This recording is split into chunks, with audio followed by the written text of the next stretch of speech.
What's up? This is Chuckawalla. Quick update on my Pygmy mulga monitor terrarium. This is a 40 breeder dimension terrarium, Thrive brand front opening from, I believe I got it at PetSmart. I originally had the Pygmy mulga monitor in a much larger terrarium. I actually had a 36 inch by 36 inch by 18 inch front opening zoom med that I had done up with cork panels all the way around, all the sides in the back, and then about 20 or 30 pounds of cork. And I noticed that my my monitor here only seemed to use the basking area, and then most of the time he was in this little hollowed out cactus where he really spends most of his time. You can actually see him right in there. There's his little eye, he's looking at me.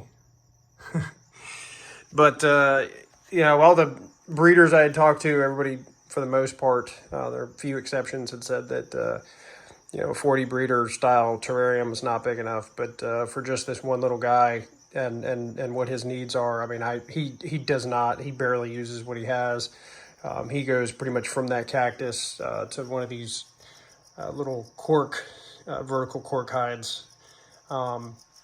Normally, I actually have the basking lamp. That's a 100-watt intense basking lamp. I think it's Terra. I usually have that closer to the vertical cork over here in order to allow him to go up and down as close to the light as he wants to. And it gets up in the 130s, 140s right under that lamp. But I have that basking lamp moved a little closer to the center because I just replaced all the substrate, and I used, I think, 2 blocks of compressed coconut husk, and it was way too moist in the soil. So I moved the lamp around so that I could dry it out a little bit. But I think this is more than adequate as far as the other lighting I have on here. I've got the T5 10% high output. Gets a pretty good coverage over the whole terrarium. And then I do have little, I give all my reptiles water. I don't care where they're from.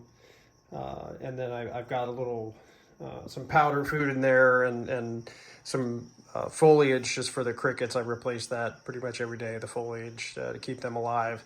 And the crickets I've got crickets that are, 8 months old. I breed my own, haven't bought any in over a year and a half. And I have them sort of, some of them free roaming in the terrarium, and then I feed him. Now, there's actually a cricket right there. And then I feed my monitor probably 3 little mealworms. We breed those 2 here in our home. And I feed him about 3 mealworms a night. And things seem to be going pretty good so far. Let me know if you have any questions.